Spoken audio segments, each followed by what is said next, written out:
Muy buenos días a las y los asistentes que nos acompañan en el Seminario Permanente de Derechos Humanos. Estamos por iniciar.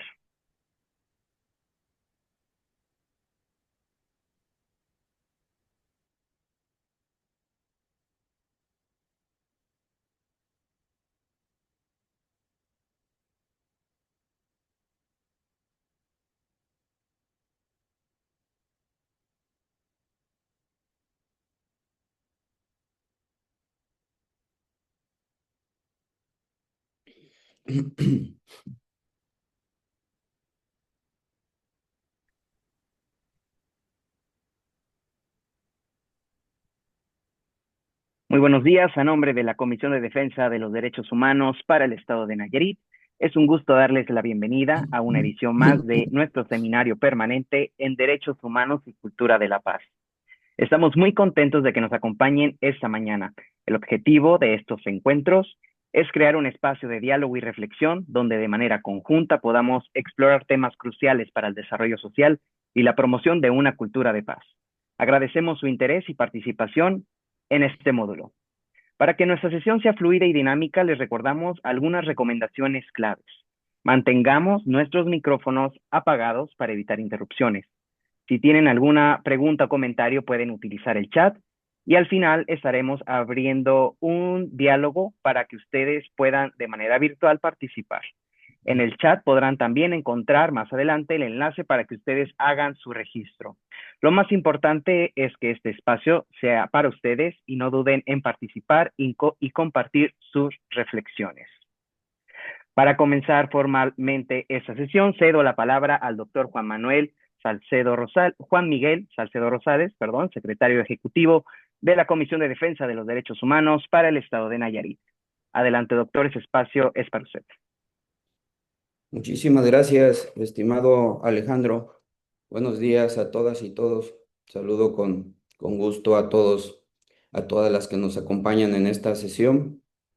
A nombre del doctor Carlos Alberto Prieto Godoy, presidente de la Comisión de Defensa de los Derechos Humanos para el Estado de Nayarit, reciban todas y todos un cordial saludo en esta sesión del Seminario Permanente en Derechos Humanos y Cultura de la Paz. Un espacio que ha sido de reflexión crítica y de diálogo colaborativo y que hoy celebramos gracias al valioso esfuerzo en conjunto con la Universidad de Guadalajara a través del doctorado en Derechos Humanos que coordina la doctora Karen, que nos acompaña por acá, y por supuesto también a través de la colaboración con la Universidad Autónoma de Nayarit por medio del Cuerpo Académico Estado y Derechos Fundamentales que coordina la doctora Pamela Lili Fernández. Nos honra contar con la presencia en esta ocasión de la maestra Mirna Jacqueline Nava Pérez, quien nos hablará de un tema muy interesante como son las garantías de no repetición como límites del poder para la realización de los derechos humanos. Un tema que merece una gran reflexión, una reflexión profunda sobre las garantías de no repetición como un pilar esencial en la construcción de un Estado de Derecho que verdaderamente esté comprometido con la protección de los derechos humanos. Estas garantías no solo son un compromiso con las víctimas del pasado, sino que también son un límite ético y jurídico al ejercicio del poder. Su finalidad es muy clara, es asegurar que las vulneraciones no se repitan y que, por supuesto, las instituciones aprendan de los errores que ya cometieron y que ocasionaron violaciones a derechos humanos y que la dignidad humana se sitúe, pues, en el centro de toda acción estatal. Y por lo tanto, pues será sumamente interesante poder escuchar a una experta en esta temática, como lo es la maestra Mirna. Desde esta comisión, desde este organismo protector de los derechos humanos, nuestro compromiso es muy claro en la defensa, promoción y respeto de estos derechos.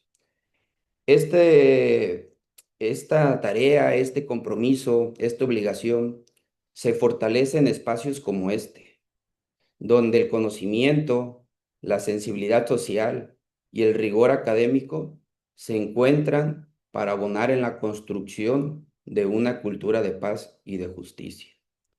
Por lo tanto, sin más, les deseo una jornada fructífera de reflexión y aprendizaje compartido.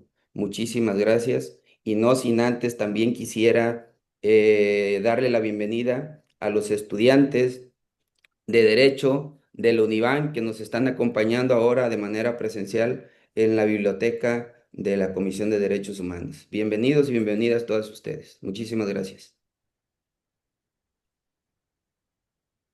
Agradecemos las palabras del doctor Juan Miguel Salcedo Rosales, secretario ejecutivo de la Comisión de Defensa de los Derechos Humanos para el Estado de Nayarit. Para continuar con nuestro protocolo de apertura, escucharemos ahora a la doctora Karen Dalina García Curiel, coordinadora del doctorado en Derechos Humanos del Centro Universitario de Sur de la Universidad de Guadalajara, quien nos comparte un mensaje especial. Muchas gracias, estimado. Pues en nombre del doctor Dante Aro Reyes, rector del Centro Universitario del Sur de la Universidad de Guadalajara, y del doctor José de Jesús Chávez Cervantes, secretario académico, les damos la más cordial bienvenida a este seminario permanente que desde hace muchos meses estamos trabajando para intercambiar ideas, reflexiones, todas en torno a los derechos. Agradecer también en esta ocasión y como siempre al doctor Carlos Alberto Prieto Godoy, presidente de la Comisión de Defensa de los Derechos Humanos para el Estado de Nayarit, y también al doctor Juan Miguel Salcedo por los esfuerzos en consolidar este seminario. Agradecer también a la doctora Pamela Lili de Reyes, integrante del cuerpo académico de la Universidad Autónoma de Nayarit, por este esfuerzo para consolidar las actividades de reflexión de este seminario. Agradecer a todas las personas que se encuentran presentes y en especial a la maestra Mirna Jacqueline Ava Pérez, alumna del doctorado en Derechos Humanos, con el tema que nos va a presentar garantías de no repetición como límites del poder para la realización de los derechos humanos. Un tema que, como ya me antecedió el doctor Juan Miguel Salcedo, es de importancia, de relevancia y de trascendencia, porque estas garantías de no repetición son medidas para asegurar que las violaciones graves de los derechos humanos no vuelvan a ocurrir. Su principal función, como lo vamos a desarrollar la maestra Mirna Jacqueline, es poner un límite al poder estatal y obligar al Estado a modificar esas estructuras que permitieron los abusos y poner, como siempre, a la dignidad al centro y que esas víctimas tengan justicia para no volver a sufrir otro tipo de afectaciones. Y sin más, estimado, dejo el uso de la voz para que hagan la presentación de la maestra Nava Pérez. Muchas gracias. Agradecemos sus palabras, doctora. También reiteramos la bienvenida y agradecemos a las y los estudiantes de Derecho de la UNIVAM por ser parte de este espacio de aprendizaje y reflexión en derechos humanos y, por supuesto, a cada uno de ustedes por acompañarnos. Hoy tenemos el honor de contar con la presencia de un experto en la materia, quien nos compartirá la conferencia titulada Garantías de no repetición como límites del poder para la realización de los derechos humanos. Y para ello se encuentra con nosotros la maestra Mirna Jacqueline Nava Pérez. Es abogada y maestra en Derecho por la Universidad de Guadalajara, donde actualmente cursa el doctorado en Derechos Humanos. Se ha desempeñado como investigadora en Ciencias Sociales y Jurídicas, enfocando su trabajo en los temas de constitucionalidad, convencionalidad y derechos humanos, en especial atención a los grupos vulnerables como mujeres y la comunidad LGBTIQ+. Es beneficiaria del programa de becas nacionales para estudiantes de posgrado de la Secretaría de Ciencia, Humanidades, Tecnología e Innovación. Además, cuenta con una amplia experiencia profesional como abogada litigante en materia civil, familiar, mercantil y amparo. Ha brindado consultoría jurídica en derecho corporativo laboral, propiedad intelectual y seguridad social para diversas personas morales. Actualmente es miembro activo del Sindicato de Telefonistas de la República Mexicana, donde continúa impulsando la defensa de los derechos laborales y humanos. En esta conferencia, la maestra Nava Pérez abordará la importancia de las garantías de no repetición como un mecanismo esencial para limitar los abusos de poder y asegurar la plena realización de los derechos humanos, un tema de gran actualidad que nos invita a reflexionar sobre cómo las instituciones pueden y deben aprender de los errores del pasado, transformando la justicia en un compromiso real con la dignidad humana. Bienvenida, maestra, este espacio es todo suyo. Muchísimas gracias, estimado Alejandro. Muy buenas tardes o días para los que están en Nayarit. Muy buenas tardes a todas y todos. Es un gusto, de verdad. Saludo a todos con mucho gusto el día de hoy. Muchas gracias a la Comisión de Defensa de los Derechos Humanos del Estado de Nayarit por esta invitación. Agradezco de antemano. También muchísimas gracias a la doctora Karen García Curiel y a nuestras autoridades universitarias que, pues, a todos los que somos parte del doctorado en Derechos Humanos han tenido a bien abrirnos estos espacios donde los estudiantes del doctorado tenemos voz. ¿Y para qué queremos esta voz? Para difundir las causas. Nosotros desde esta trinchera, desde la academia, estamos pugnando por analizar, investigar, reflexionar los fenómenos sociales que actualmente aquejan a nuestras sociedades, vulneran a nuestras sociedades, y entonces los estudiamos y tratamos de proponer, tratamos de encontrar causas, de explicar posibles, sí, causas de estos fenómenos y proponer soluciones. Entonces, este espacio nos viene muy bien porque precisamente vamos a hablar de mecanismos de protección a los derechos humanos. Pero antes que nada, quiero compartirles pantalla para poder iniciar con esta charla. Una vez agradeciendo a todos su presencia y la invitación, desde luego.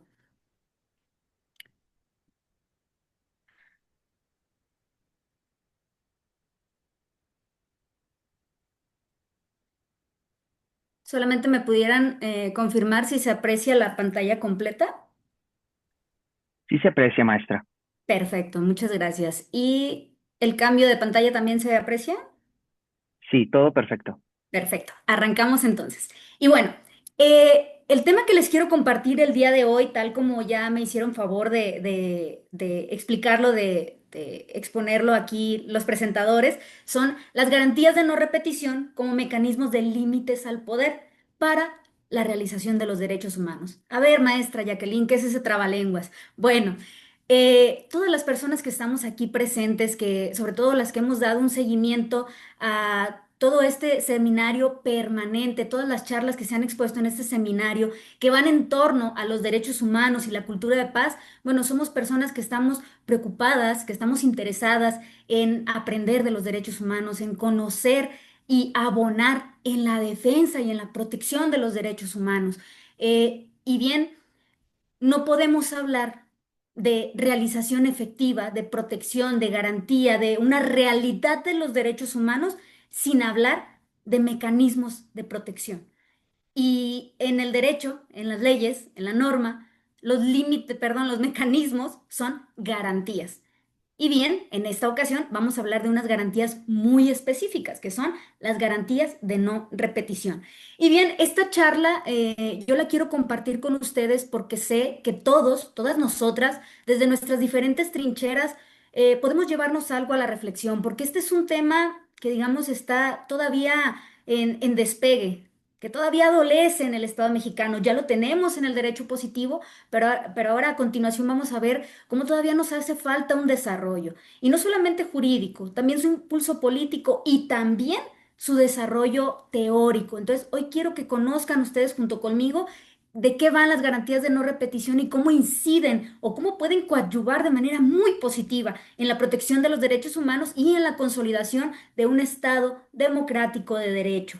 Aquí están presentes personas que estudiamos los derechos humanos, defensores de los derechos humanos, abogados litigantes, servidores públicos, quizás algunos activistas o activistas en potencia. Entonces, vamos a aprender de este tema, vamos a reflexionarlo, pero a la vez quiero comentarles que su servidora como estudiante del doctorado, este tema en cuestión forma parte de la investigación que estoy realizando como tesis doctoral, a efecto de tomar el grado de doctora en Derechos Humanos. Entonces, esta es una investigación iniciada. Apenas ha arrancado, hay un proyecto, hay una metodología, hay objetivos, pero apenas vamos en el desarrollo del primer capítulo. Entonces, lo que platiquemos el día de hoy, a mí también me servirá muchísimo sus reflexiones, sus preguntas para enriquecer esta parte, ¿no? Porque apenas vamos arrancando y hay mucho, mucho por decir, mucho por investigar. Entonces, bueno, ya entrados en materia, no podemos hablar de protección de derechos humanos y no podemos hablar de garantía de los derechos humanos sin hablar de limitar al poder. ¿Por qué nos interesa hablar de limitar al poder, de garantizar derechos humanos? Nuestro contexto.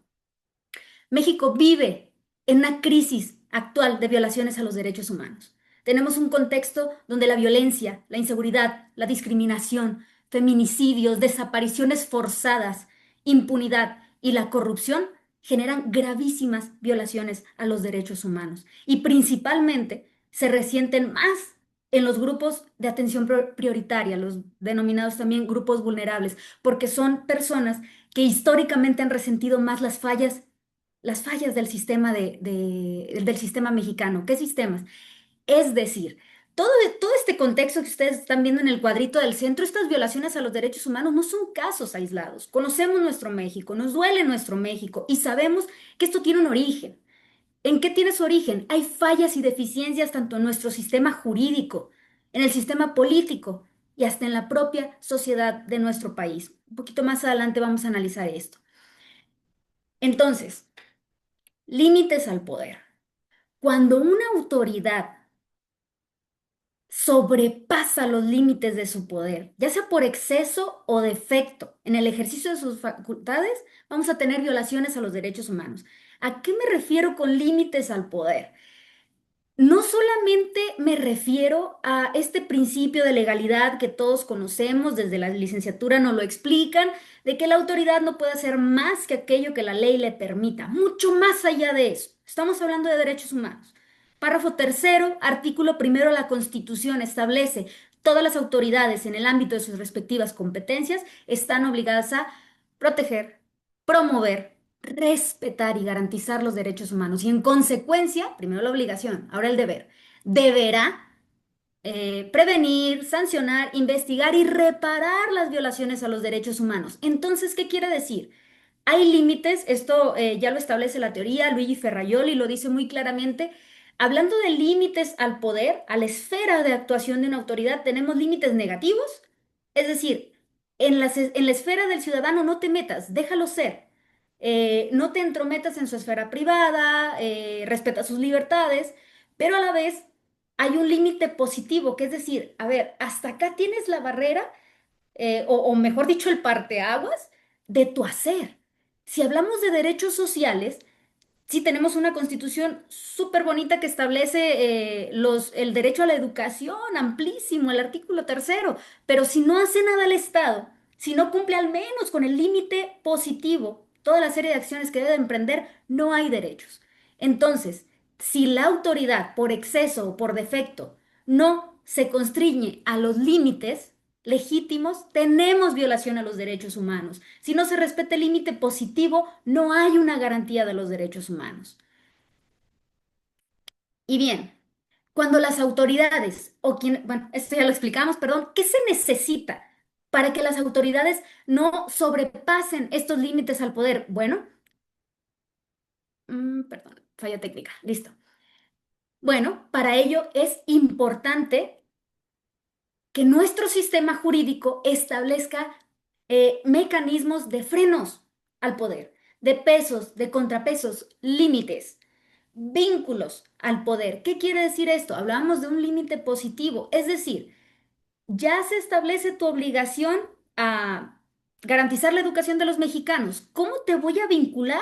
¿Cómo voy a hacer para que tu autoridad ejerzas las acciones necesarias, emprendas política pública, destines presupuesto para que este derecho sea efectivo?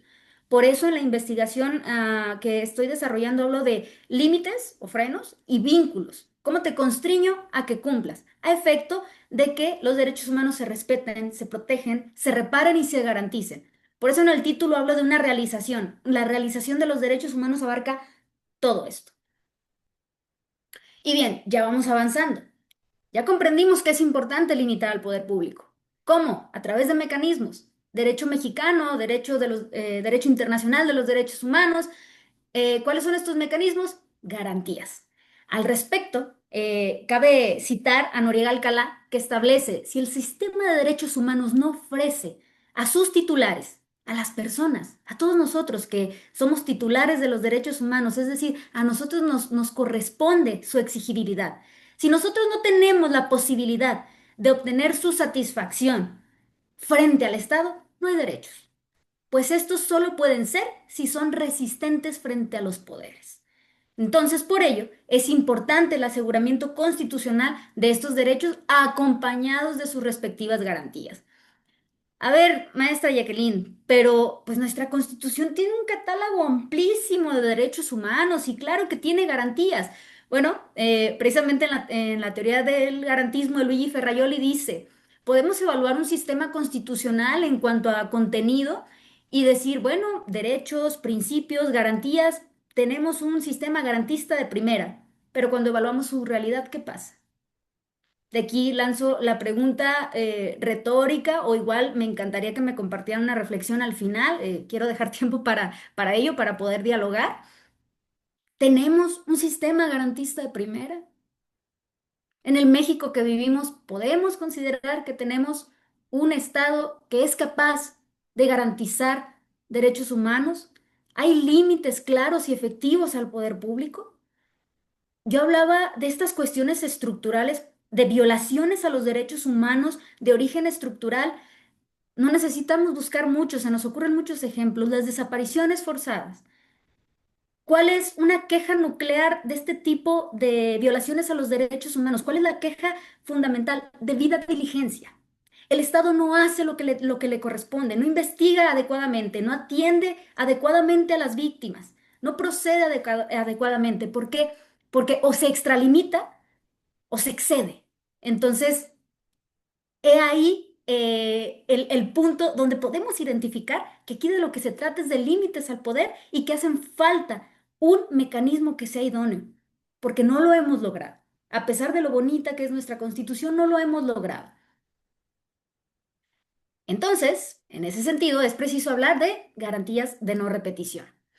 Y bien, como mecanismo, como un posible mecanismo que pudiera resultar efectivo, que pudiera ser la respuesta o una de las respuestas para lograr limitar al poder, para lograr vincular al poder público. Bueno, ¿qué es esto de las garantías de no repetición? Bueno, es este tópico, esta medida de reparación surge del Sistema Universal de Protección a los Derechos Humanos. La ONU, a través de su Asamblea General, dicta una resolución, que es la resolución 60-147, donde establece, eh, a ver, estados, ustedes ya se han comprometido a través de la Declaración Universal y de múltiples tratados a proteger derechos humanos.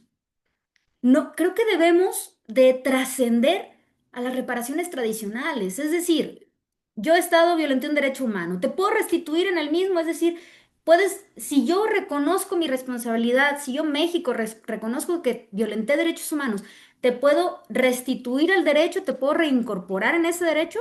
En algunos casos sí, en algunos casos no. Si es una desaparición y no logran localizar a la víctima, o si ya se le privó de la vida, pues es de imposible restitución. Ah, bueno, indemnicémoslos económicamente. Es claro, sobre todo en violaciones a los derechos humanos tan dolorosas como puede ser una desaparición forzada, un feminicidio, cuestiones de inseguridad, cuestiones de discriminación.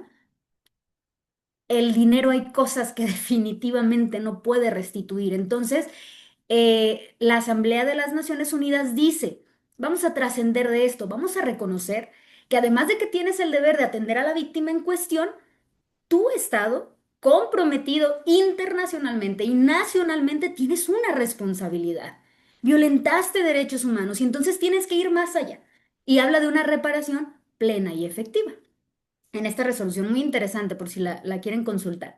Pero bueno, el sistema interamericano va mucho más allá de eso y con base en o con fundamento en el artículo 63.1 de la Convención Americana sobre Derechos Humanos, la Corte Interamericana ha logrado un desarrollo muy importante de este tipo de medidas y les llama reparaciones integrales. Prevé 5 tipos de reparaciones integrales, entre las cuales están las garantías de no repetición. Habla de una restitución, ya habíamos dicho, si es posible que yo te regreses, te restituya en el goce del ejercicio, hay que hacerlo. Hay que indemnizar económicamente a la víctima, hay que rehabilitar y satisfacer a las víctimas, directas e indirectas. Esto es, hay que atender todas las necesidades y los daños que sobrevinieron a la víctima con motivo de la violación e incluso a futuro, hablando de satisfacción. Todo lo que se venga con motivo de que ya te coloqué en esta posición de víctima, debo de atenderlo. Cuestiones de atención psicológica, cuestiones de atención médica, cuestiones de, por ejemplo, cuando la desaparición forzada era un jefe de familia y su familia queda desamparada, o hasta la construcción de monumentos, cuestiones de memoria, cuestiones de reconocimiento público, que el Estado diga de viva voz, yo violenté derechos humanos. Todo esto va a una reparación integral. Pero las garantías de no repetición es una medida muy innovadora de la cual la Corte Interamericana ha hecho un desarrollo muy importante.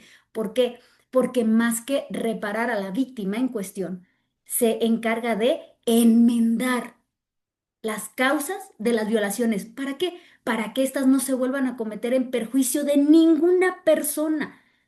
Que el Estado que es responsable, que está obligado a respetar derechos humanos, no vuelva a cometer estas situaciones, estas violaciones en perjuicio de ninguna persona. O tratándose de límites positivos, de garantías, de un actuar, bueno, que haga lo que sea necesario para poder garantizar a las personas.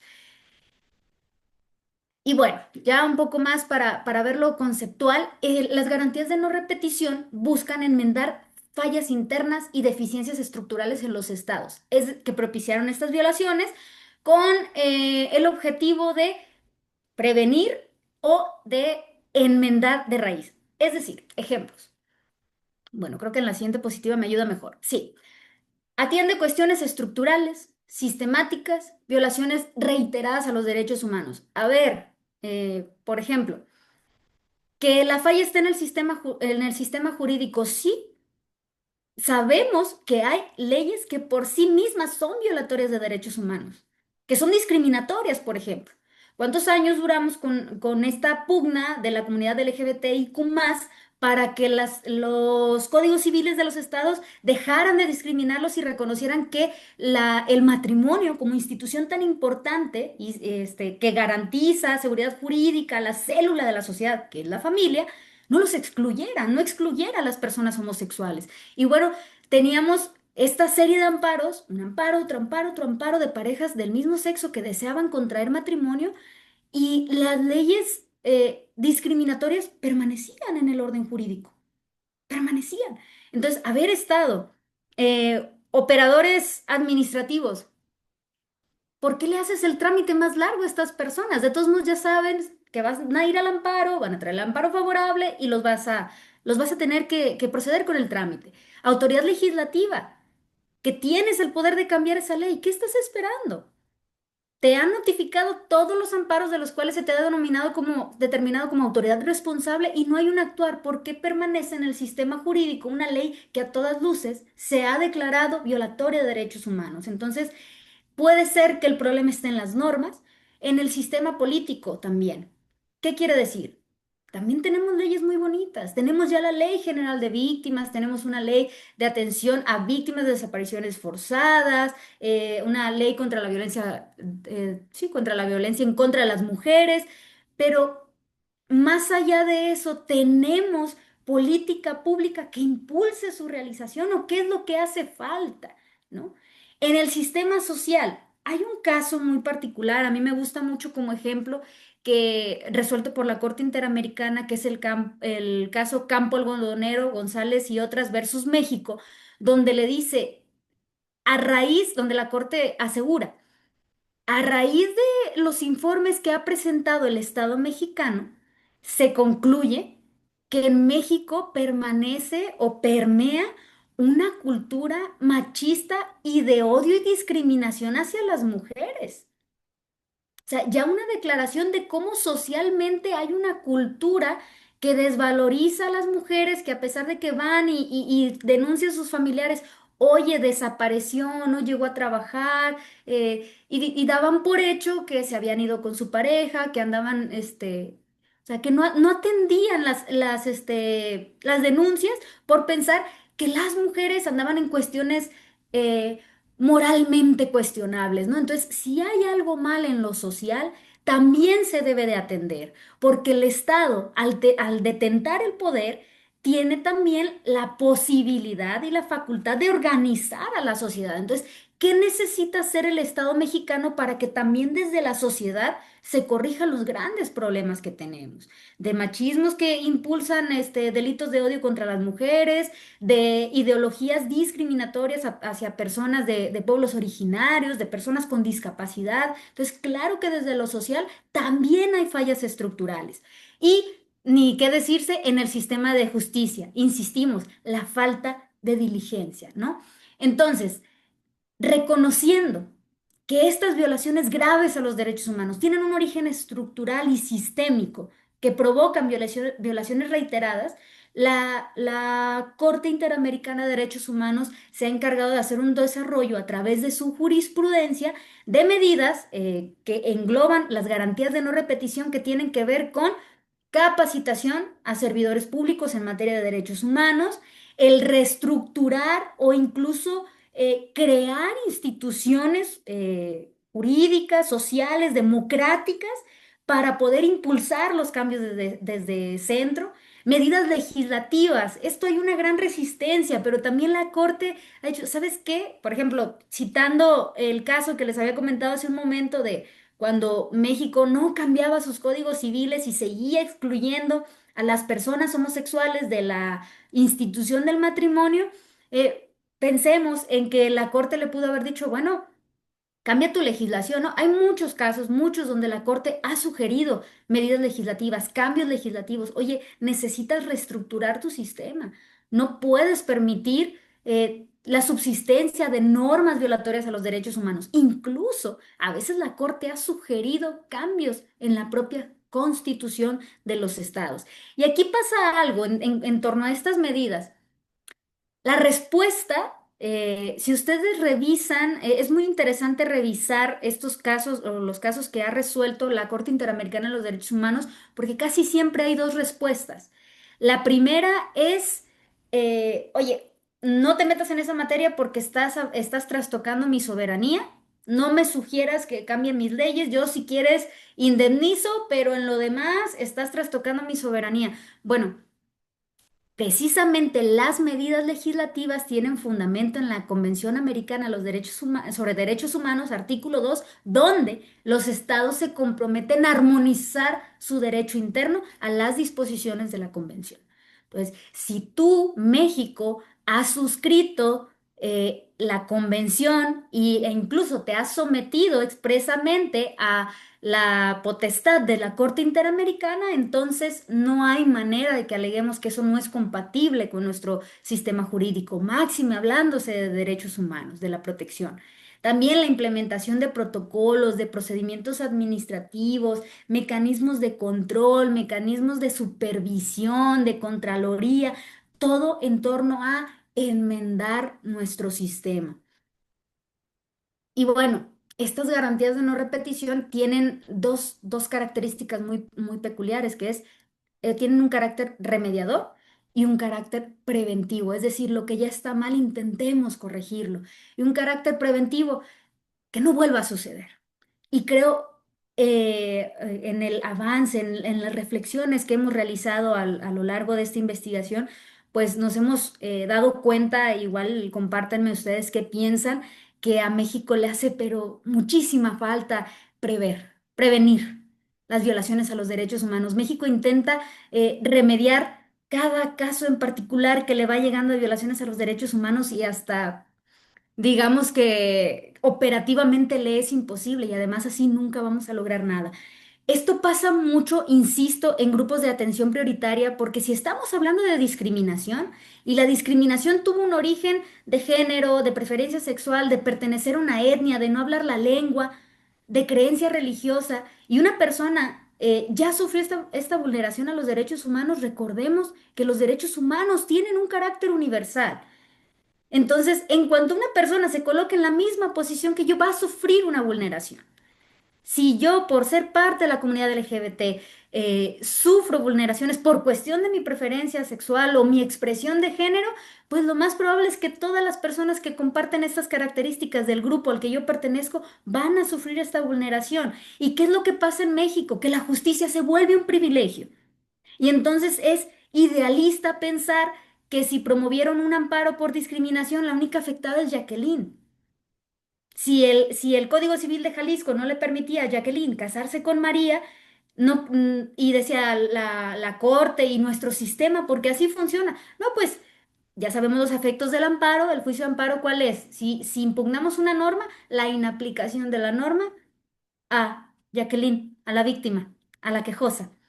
Y eso querrá decir que el resto de personas homosexuales que no tuvieron la oportunidad de ir al amparo no están sufriendo este tipo de vulneraciones. Entonces, creo que dejar de lado atender cuestiones estructurales que violentan derechos humanos de una gran cantidad de personas y no tener presente que el acudir a una instancia jurisdiccional es un privilegio, creo que nos faltaría muchísimo camino por recorrer, porque lo principal, lo primero para combatir un problema es reconocerlo. Entonces, por eso el interés de entrar en el estudio de las garantías de no repetición. ¿Cuál es el problema? Ahora les voy a hablar un poquito más de la investigación que estoy desarrollando. En el contexto mexicano, las garantías de no repetición sí se encuentran positivizadas, es decir, sí las tenemos en la norma. ¿En qué norma? Las tenemos en la Ley General de Víctimas desde el 2013. ¿Qué es lo que pasa?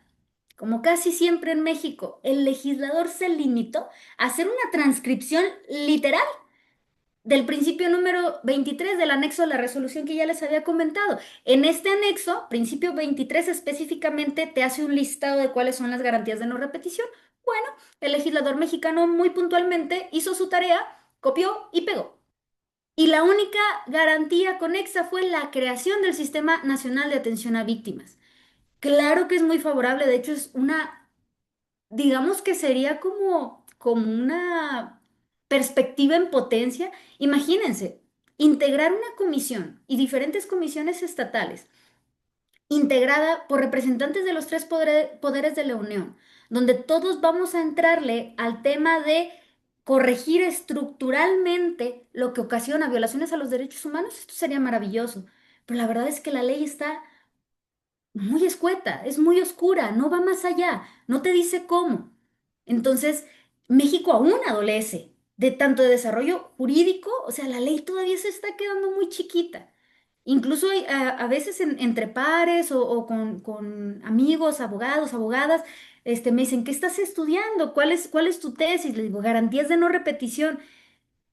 Y como que, ay, ¿qué es eso? Entonces, hace falta el desarrollo jurídico, político, necesitamos políticas públicas que impulsen esto. De repente las comisiones de víctimas es como de, insisto, ¿de dónde sacamos dinero para reparar a las víctimas? Vamos mucho más allá. ¿Cómo vamos a atender lo estructural? Y conocemos estos casos. Están en nuestras calles, están en nuestra comunidad. Es más, hasta en cuestiones de presupuesto seguimos muy mal en materia de prevenir violaciones a los derechos humanos. Hace poquito que estuvo en nuestra casa de estudios, un colectivo de madres buscadoras nos decía, no tenemos ningún apoyo del gobierno. Ningún apoyo del gobierno. Nos han quitado el apoyo económico, nos dejan completamente solas. Entonces, estos grupos de activistas, estas personas socialmente organizadas que tanto bien nos han hecho a la sociedad, están solas. Ellas sí han logrado, estas personas sí han logrado atender de manera, digamos, global. En el camino, sí, están buscando a su hijo, pero también están buscando a los hijos de todas y reportan a las autoridades. Entonces, claro que están ayudando a algo estructural, pero quien tiene el poder público, tiene la posibilidad de realizar los cambios. Entonces, esto no va a funcionar si el gobierno no se compromete a establecer mecanismos claros de límites al poder que en este caso atiendan las fallas estructurales que tiene México en materia de garantía de los derechos humanos. Y también, dicho sea de paso, hace falta desarrollo teórico. Y eso es lo que estoy intentando, en primer lugar, hacer. Sí hay mucha literatura, empezamos a hacer como parte de la construcción del marco teórico y una primera aproximación. Empezamos a buscar qué había en materia de garantías de no repetición. Bueno, hay muchísimos estudios que la mencionan. ¿Por qué? Porque el tema de las reparaciones integrales ha sido algo de relevancia, pero solamente mencionado. No ha habido una profundidad de desentrañar cuál es su finalidad, de tratar de comprobar empíricamente cuál es su impacto. No hay este tipo de estudios. Entonces, al menos desde la trinchera académica es lo que intento hacer y es lo que vengo a compartirles el día de hoy.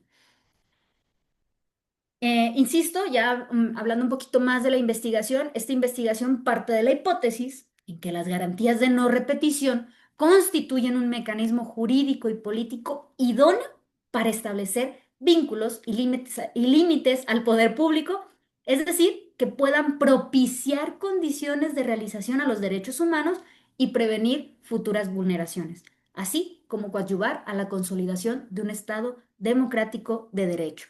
Y bien, el objetivo general, pues a lo largo de la investigación vamos a hacer los esfuerzos teóricos, empíricos, para sustentar que las garantías de no repetición son estos mecanismos idóneos. Y bien, esto a muy, muy grandes rasgos es el contenido de la investigación. En un primer capítulo, que es el que yo les compartía, que ahora mismo estamos trabajando en su desarrollo, habla de la relación entre el poder y el derecho para la realización de los derechos humanos. A ver, maestra, ¿de qué va eso? ¿Qué es ese trabalenguas? Este primer apartado es un abordaje filosófico. Ay, maestra, los doctorantes o los doctorandos siempre tan idealistas, siempre tan filosóficos, ¿eso para qué sirve? Les comparto, sirve de mucho. ¿Por qué?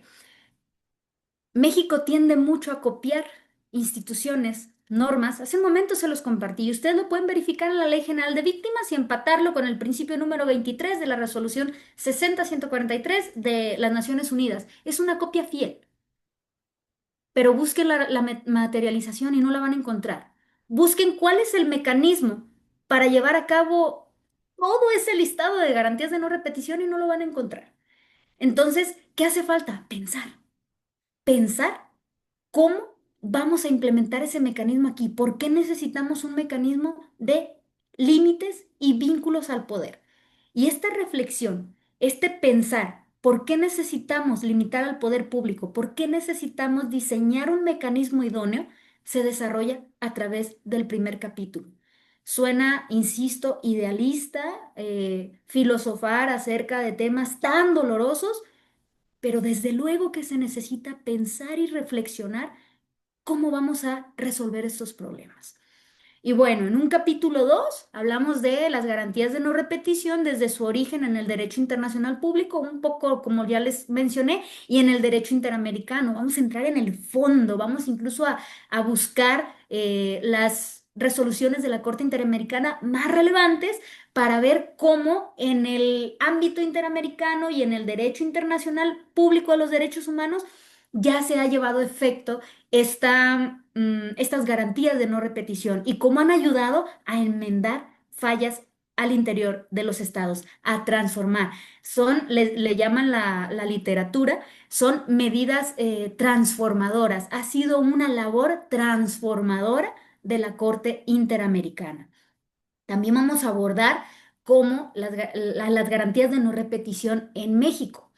En un primer momento yo me acercaba con mi director de tesis, que es el doctor Jesús Chávez, al cual le mando un gran saludo. No sé si está por aquí, creo que sí.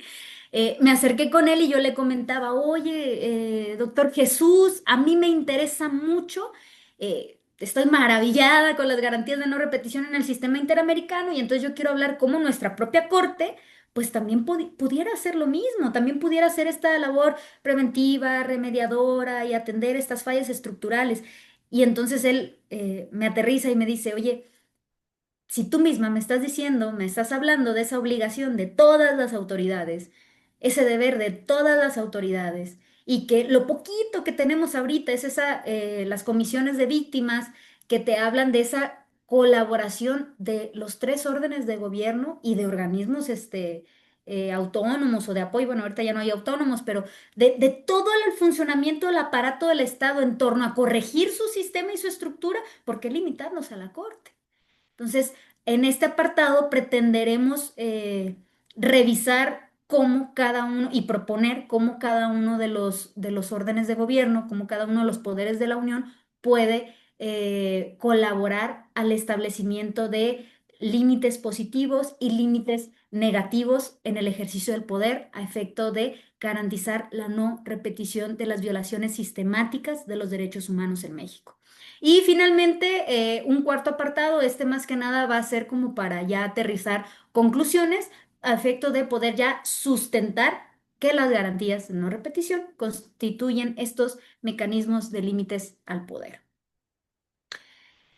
Y bien, bueno, creo que sí me da el tiempo para brevemente hablarles. No quise abordar tanto la parte filosófica para no aburrirlos, pero de cualquier manera a mí me parece, yo les comentaba, muy interesante y muy apasionante. En este primer apartado, que es de carácter filosófico, abordamos la importancia del complemento, del equilibrio entre el poder y el derecho. ¿Por qué? Hablamos, por ejemplo, mis compañeros del doctorado que están aquí no me van a dejar mentir, cuando iniciamos el doctorado y empezamos a hablar de derechos humanos, de dignidad humana, todos nos volvimos naturalistas, ¿no? Y sí, claro, por el hecho de ser humano, simplemente con nacer, con respirar, con mi condición humana ya poseo todos los derechos y libertades. Bueno, sí, hay una moralidad pública, hay valores sociales que innegablemente son inherentes a mi dignidad y que se me tienen que garantizar. La vida, la seguridad jurídica, mi integridad física, mis libertades, la justicia, sí, sí, claro. Pero si no trascendemos de ese deber ser, de esos valores intrínsecos en nuestra sociedad, si no se tiene el impulso del poder, por ejemplo, hablando del poder que le da, del impulso que le da el poder legislativo para convertirlo en derecho positivo, pues no vamos a tener derechos humanos. Necesitamos a los derechos humanos en el orden jurídico para que tomen fuerza. Y entonces la relación, ya yéndonos al segundo apartado, entre derecho y poder, se vuelve que el derecho legitima al poder, es decir, tampoco el poder se puede volver moralista y decir, sí, claro, la maestra Jacqueline dijo que hay que garantizar la no repetición y yo voy a ver cómo, ¿no? Pues ya sabemos que tenemos que como autoridades hay esferas de actuación, ¿no? Hay facultades que pueden o no ejercer. O también deben de sujetarse a esto para no exceder, para no cometer esa falta de debida diligencia. Entonces, el derecho legitima el ejercicio del poder y lo limita, pero el poder le da impulso al derecho. ¿Cómo le da impulso al derecho? Ya dijimos, le da el carácter positivo, pero además le da fuerza y le da vigencia, le da fuerza sobre todo, le da legitimidad. Es decir, vuelvo al ejemplo. Tan bonito nuestro catálogo de derechos humanos en nuestra Constitución Política de los Estados Unidos Mexicanos, pero si no se le da el impulso del poder público, es decir, si no hay política pública, estos no van a poder ser realizables. Entonces, necesariamente hay una relación entre el poder y el derecho. Y cuando esta relación entre el poder y el derecho tiene que ver con la imposición de límites para que el poder no se vuelva absoluto, para que no trastoque derechos humanos. E incluso hay literatura muy buena de Rafael Asís Roig que habla de cómo los derechos, bueno, diversos autores, pero ese libro me gustó mucho, de cómo los derechos humanos hacen las veces de límites al poder. Vamos a entender esta relación necesaria y cómo esto es la médula de los mecanismos de protección. Y bien, para ya no abusar más de su tiempo, muchísimas gracias por su atención. Estaré muy atenta y con muchísimo gusto de recibir sus reflexiones, sus preguntas y quedo a la orden. Muchísimas gracias por su tiempo. Agradecemos a la maestra Mirna Jacqueline Nava Pérez por su valiosa participación y por compartirnos una reflexión tan clara sobre cómo las garantías de no repetición ayudan a evitar que se repitan los abusos de poder y las violaciones a los derechos humanos. Su exposición, maestra, sin duda nos deja una visión más humana y esperanzadora sobre la importancia de aprender del pasado para construir un futuro más justo y pacífico. Ahora es momento de abrir un espacio de diálogo para que puedan interactuar con nuestra ponente. Los invitamos a usar el chat o a levantar la mano virtual para compartir sus comentarios o hacer algunas preguntas. Maestra, le comparto una pregunta que nos hicieron nuestros estudiantes de Derecho de la UNIVAM y esto se lo leo a continuación. Dice, maestra, mencionó que estaban los límites en el derecho positivo, pero el problema era que no se garantizaban. Entonces preguntamos cómo haría ella para tanto que los funcionarios y las personas con autoridad estén obligados a respetar los límites sin evadirlos. Muy bien. Precisamente esa pregunta tan filosófica constituye el eje central de, digamos, de la investigación que estoy desarrollando. Precisamente nos hemos preguntado, y no nada más en torno al tema de las garantías de no repetición. Créanme que en muchos foros en los que estamos presentes las personas que nos interesa el estudio y la protección, la defensa de los derechos humanos, nos hacemos esta pregunta. ¿Cómo vamos a limitar al poder público? ¿Cuál es el mecanismo idóneo? Miren, una primera aproximación es que la forma de limitar al poder público es, ya dijimos, los propios derechos humanos establecen límites al poder público. Ok, ya están en el papel, ya están reconocidos. Por ejemplo, sabemos que una autoridad debe de respetar mi integridad física, mi derecho a la vida, ¿no? No me debe de desaparecer, no debe de atentar contra mi vida, no me debe de secuestrar, no me debe de levantar. Ok, ya lo sé. Ahí está mi derecho a la vida, mi derecho a la seguridad, mi libertad de tránsito, mi libre manifestación de las ideas, porque a veces, y lo sabemos, en México, expresar tu ideología, expresar tu descontento con el Estado propicia que seas víctima de violaciones a los derechos humanos. Entonces, ok, ya tengo estos derechos garantizados. ¿Qué necesito? Garantías. Igual para los estudiantes que me hicieron esta pregunta, garantías. Y entonces por eso debemos de estar preocupados por revisar si México está haciendo una labor adecuada o qué le hace falta para garantizar los derechos humanos. De hecho, una de las teorías que hace las veces de corriente epistemológica que sustenta mi investigación es la teoría del garantismo. Podemos tener una constitución hermosa que nos hable de división de poderes, que nos hable de límites del poder, que nos hable de derechos humanos. Pero si no están garantizados, no tenemos nada. Y esa es nuestra situación actual. Entonces, por eso, una de mis propuestas o la propuesta que yo les vengo a exponer es garantías de no repetición. Esto tiene un origen de fondo. No nada más de reparar a cada persona que se acerca a exigir justicia, sino en justicia de todas las personas. E implementar un mecanismo que atiende a todas las personas que somos parte y que vivimos sujetas a este sistema es una respuesta a imponer límites efectivos al poder público. Tenemos otra pregunta en nuestro chat de parte de Osvaldo García. Dice, buenas tardes, maestra Jacqueline. ¿Considera usted, estableciendo que gran porcentaje de legisladores poseen sesgos que infectan el ejercicio de su función, que sería prudente establecer mecanismos que eduquen a dichos legisladores en perspectiva de género, así como nociones de derechos humanos, a fin de humanizar y procurar un entorno empático para las víctimas? Dice, mi pregunta viene exactamente del caso que usted mencionó, el campo algodonero, donde los familiares de las víctimas encontraron nada más que indiferencia por parte de las autoridades. Muchísimas gracias por la pregunta. Es una pregunta muy interesante porque justamente movió esa pregunta, me la hice de manera personal y movió mucho mi interés por decir, ¿cómo podemos cambiar esto? ¿Por qué? Miren, la democracia, la justicia, pues no debe ser elitista, debe de ser para todos.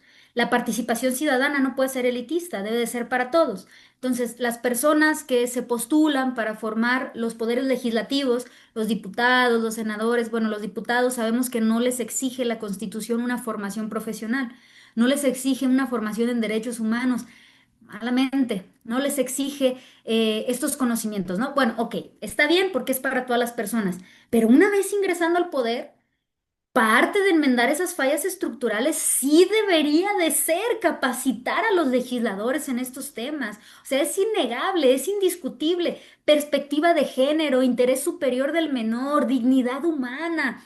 De hecho, creo que está al conocimiento de todos, no es hablar mal, sino aterrizar en nuestro contexto, que han hecho entrevistas en el Congreso de la Unión, en congresos del Estado, donde les preguntan a los legisladores cuántos artículos tiene la Constitución Política de los Estados Unidos Mexicanos y, bueno, mencióname un artículo, el que te resulte más significativo y completamente en blanco. Entonces, si no conocen el contenido de nuestra Constitución, ¿ustedes creen que van a crear leyes constitucionales? Desde luego que no. Yo en algún momento, en mi tesis de maestría, yo propuse que fuera algo muy similar a este tema, pero con otra vertiente, que fuera la Suprema Corte de Justicia o el Poder Judicial Federal capaz de revocar de plano una ley inconstitucional. De decir, a ver, está bien, ya el Poder Legislativo ya es innegable que crea leyes violatorias a los derechos humanos, que la Corte las pueda derogar de plano. O sea, si ya se reconoció que es violatoria, que la quite. Pero una crítica muy fuerte que recibí, y tienen razón, es, vas a trastocar división de poderes.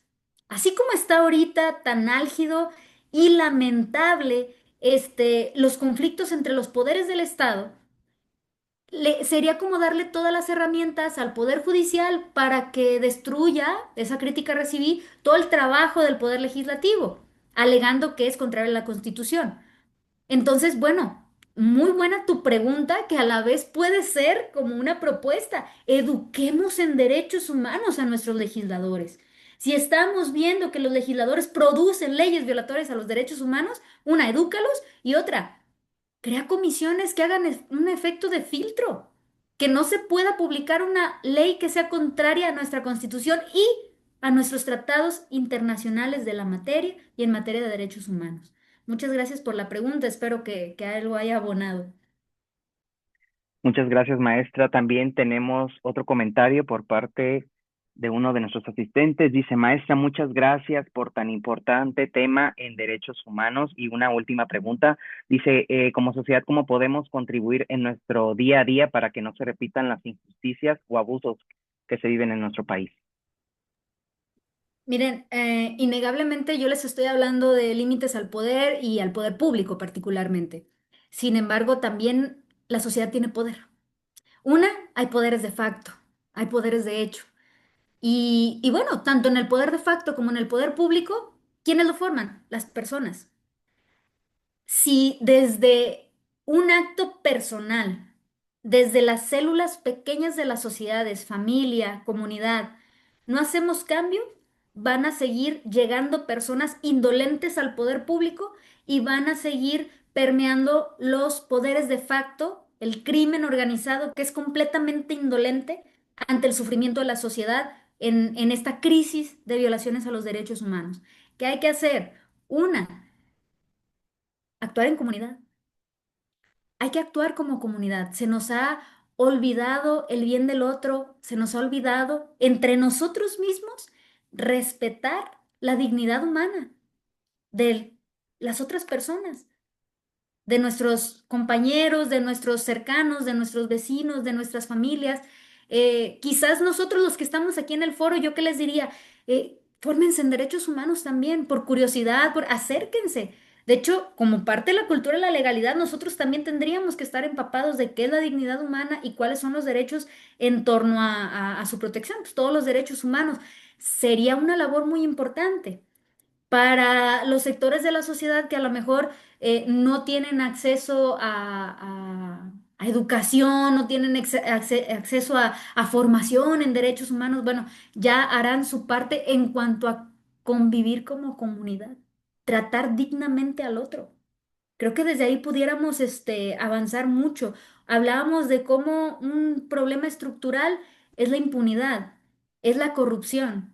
Y dentro de nuestros propios círculos nos dan un gramo de poder y sometemos al otro. Y desde ahí empiezan o los cambios o el declive.